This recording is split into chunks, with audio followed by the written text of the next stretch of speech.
sửa máy giặt, không xả, van không xả và van xả bị xì. Thì chúng ta sẽ kiểm tra van xả. Đây là van xả. Đó.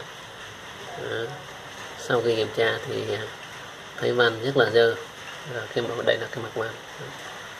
Đó, chúng ta sẽ vệ sinh sạch sẽ như vậy, cho hết ba cái lớp cặn, lớp móc rêu đọng van. Xong xuôi bắt đầu dùng cái nhám giếng chà cho sạch. Xong xuôi bắt đầu lắp vào.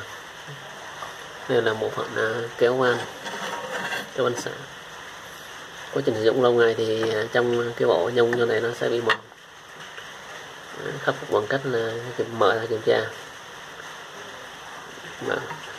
Còn nếu sửa không được thì sẽ thêm bộ van xả khác. Đây là van đã vệ sinh sạch sẽ. Giờ sẽ tiến hành lắp vào. Chưa được sạch lắm.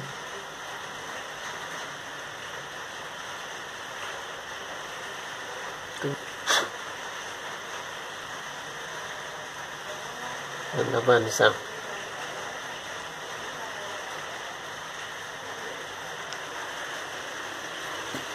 Đây là máy giặt xăng vô nha các bạn. Đây là xăng vô, máy giặt này nó xài cũng thời gian khá lâu nhưng vẫn còn rất là bền. Yes. Tiến hành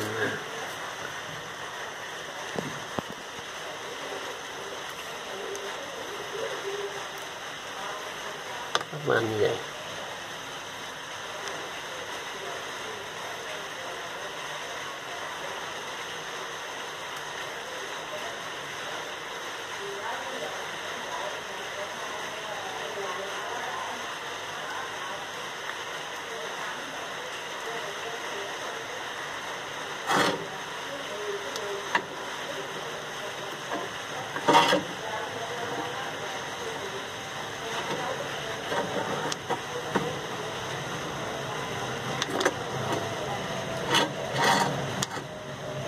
Tổ chức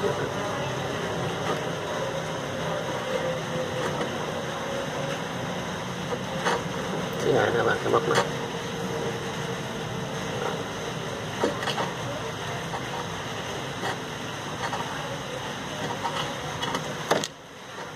Tay cầm và tay quay là hơi khó.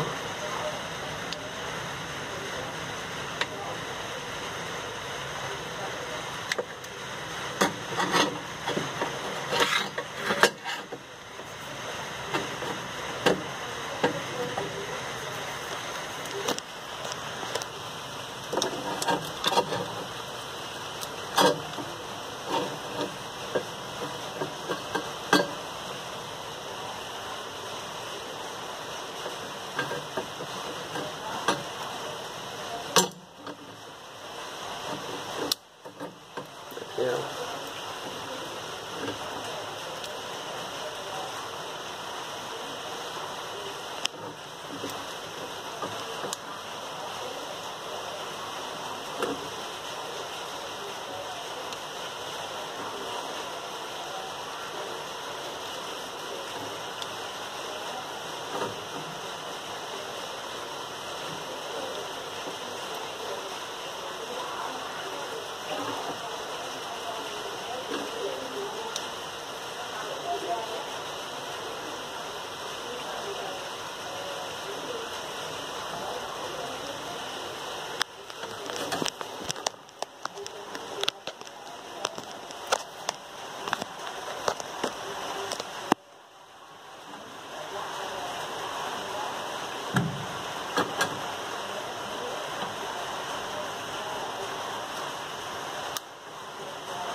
vừa êm.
Chắc chắn là hết xịn. Tán chưa? Đây là đường nước xả.